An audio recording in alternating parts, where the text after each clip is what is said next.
Ayrton Senna, the death of a legend. May 1st, 1994. Imola, Italy. Formula One's darkest weekend. Friday. Rubens Barrichello crashes at 140 miles per hour. Saturday. Roland Ratzenberger dies at 195 miles per hour. The first F1 death since 1982. Sunday. Ayrton Senna, three-time world champion, visibly shaken, takes his position on the grid. The start is chaotic. The safety car enters for 6 laps. Tires and brakes cool dangerously. Lap 7, 2:17 p.m. The safety car returns. Senna approaches the Tamburello curve at 192 miles per hour. Suddenly, the Williams loses control. No correction. It slides right, hits the wall at 135 miles per hour. The suspension arm penetrates the cockpit, striking the helmet at the head. The visor explodes. Professor Sid Watkins, Senna's friend, arrives first. Devastating brain damage. At 6:40 p.m., Senna is declared dead at Bologna Hospital. He was 34 years old. Millions watched live as the yellow helmet remained motionless in the destroyed cockpit. Investigations focused on the steering column, modified by welding. The hypothesis: structural failure. In 1997, after a lengthy trial, all Williams team officials were acquitted. Senna's death changed Formula One forever. Introduced reinforced cockpits, safer barriers, the Hans system, redesigned circuits. The Tamburello curve became a chicane. Murray Walker, F1's legendary voice. Something has gone terribly wrong with Ayrton Senna's car. From 1994 to 2014, no driver died in F1. 20 years of safety built on the sacrifice of the greatest.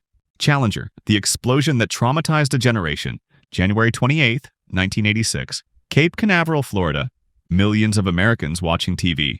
In schools, children watch in classrooms. Aboard the Space Shuttle Challenger is Krista McAuliffe, the first civilian teacher in space. But that morning is abnormally cold. The O-rings on the side rockets and rubber seals could stiffen and fail.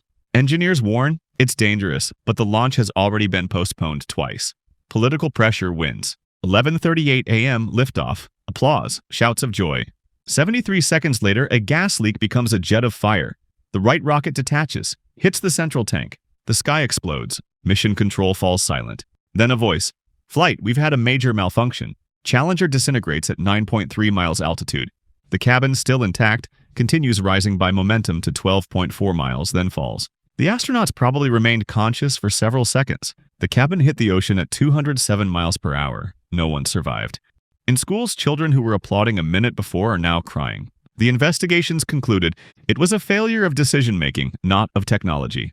NASA had ignored its engineers to meet a deadline. The Kursk, 118 men buried alive.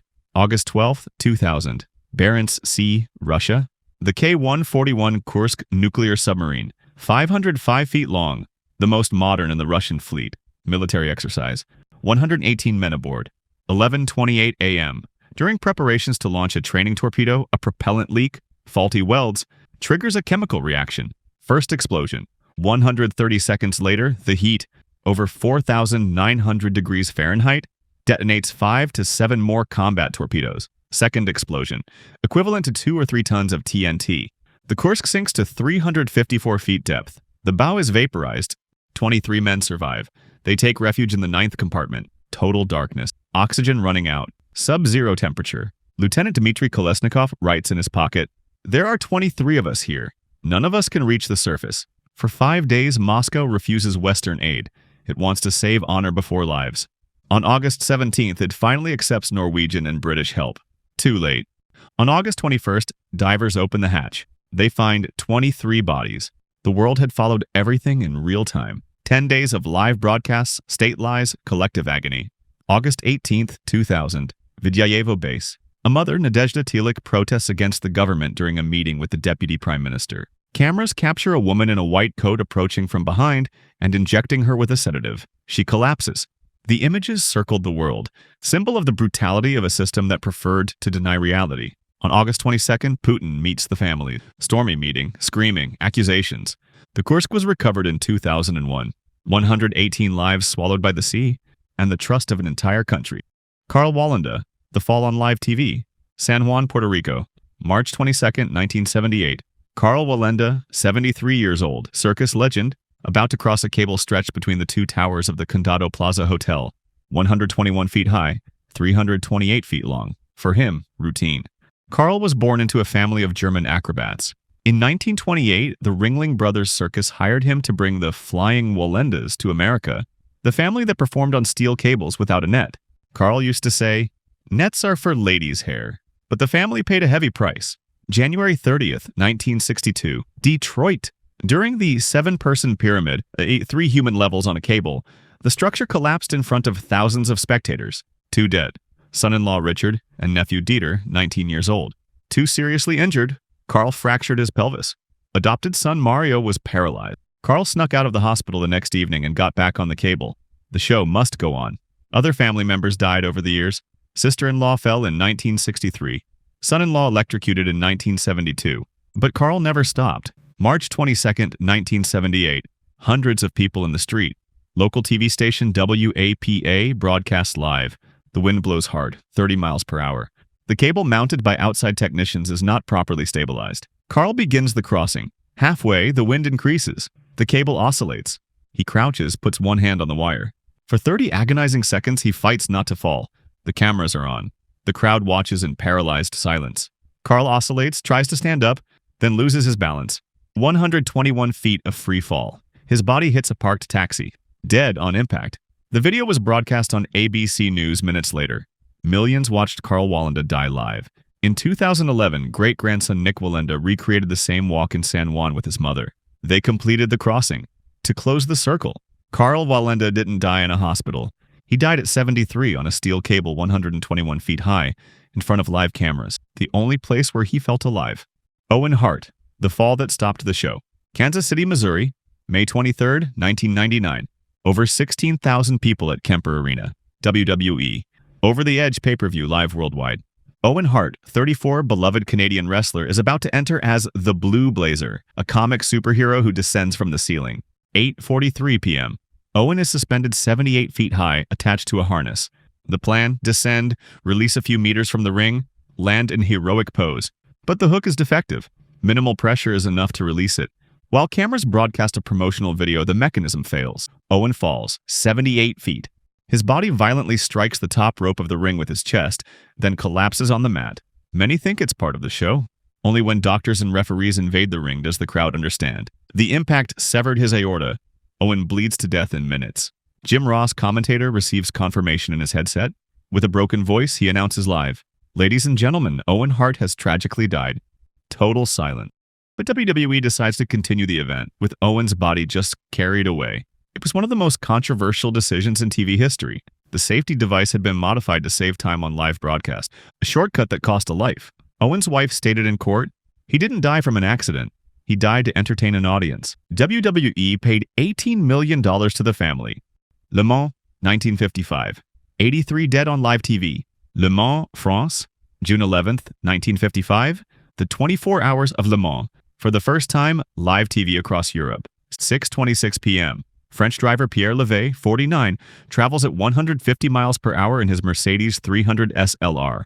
In front of him, Mike Hawthorne brakes suddenly to enter the pits. Lance Macklin swerves sharply.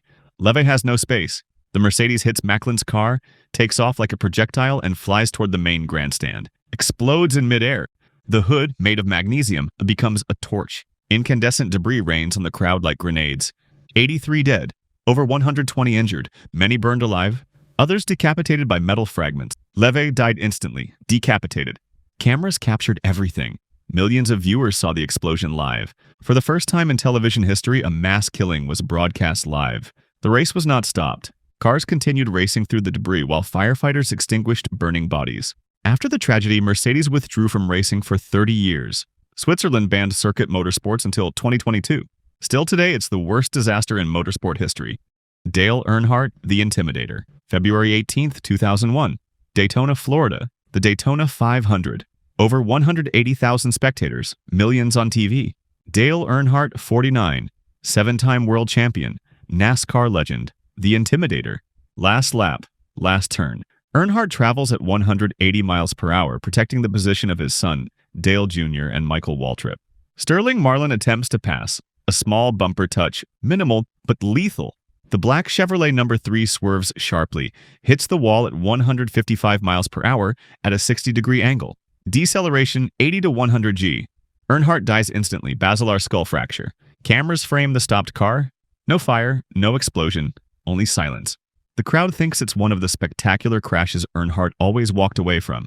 Meanwhile, Waltrip crosses the finish line and wins. Dale Jr. is second, father and son virtually together on the podium. But the father is dead. The cause? Earnhardt refused the HANS device, the collar that prevents cervical trauma. He considered it uncomfortable. That choice cost him his life. After the tragedy, NASCAR made the HANS device mandatory and introduced safer barriers. Since then, in over 20 years, no driver has died in a race. The black car number 3 stopped against the wall, a victory no one wanted to celebrate. Ramstein, 1988. The Heart of Fire, August 28, 1988, Ramstein Air Base, Germany. Over 300,000 people at the NATO Air Show. Families, children, flags. 3:44 p.m. The Italian Frecce Tricolori performed the cardioid maneuver. 9 planes form a heart in the sky while the 10th crosses through it, diving at 373 miles per hour. But the soloist enters early just by a few moments. At 148 feet altitude, 3 planes collide at the center of the heart. An orange explosion tears through the sky. A jet crashes in flames into the crowd at 373 miles per hour, bounces, disintegrates. Incandescent fragments rain on spectators like shrapnel. 70 dead. Over 500 injured. Cameras captured everything live. Millions of viewers saw the flames, panic, and charred bodies. Investigations ruled out technical errors. It was human error, fractions of a second early in a maneuver requiring absolute perfection. Ramstein forever changed air shows. New safety distances, shows suspended for years, the worst peacetime air disaster ever captured on live broadcast, a heart of smoke, a crowd in flames, and the silence that follows every tragedy. Duk Koo Kim, Death in the Ring. November 13th, 1982. Caesars Palace, Las Vegas. WBA lightweight world title match. Ray Boom Boom Mancini versus South Korean challenger Duk Koo Kim, 23 years old. Before the match, Kim had written on his hotel lamp, "Live or die." 13 brutal rounds. Blood, sweat, devastating blows. Kim is exhausted but doesn't quit. Face unrecognizable, eyes swollen. Round 13. Mancini unleashes. Right, left, final hook. Kim falls backward, hits his head on the mat. Tries to get up, staggers, collapses again. Match stopped. Mancini raises his arms, but doesn't smile. Kim collapses completely. His eyes close. Cameras are still on. Millions watch an athlete die live. Kim is rushed to hospital. Massive brain hemorrhage. 4-hour surgery. Useless. November 17th, 1982. Kim dies at 23 years old. His mother took her own life months later. The referee temporarily abandoned boxing from trauma. Ray Mancini confessed that night haunted him for life. After the tragedy, matches were reduced from 15 to 12 rounds. More severe neurological exams, stricter medical control, a slow death live under the spotlights. The line between glory and ruin is as thin as a human life. If you enjoyed this video, make sure to subscribe and feel free to share your ideas for future episodes in the comments below.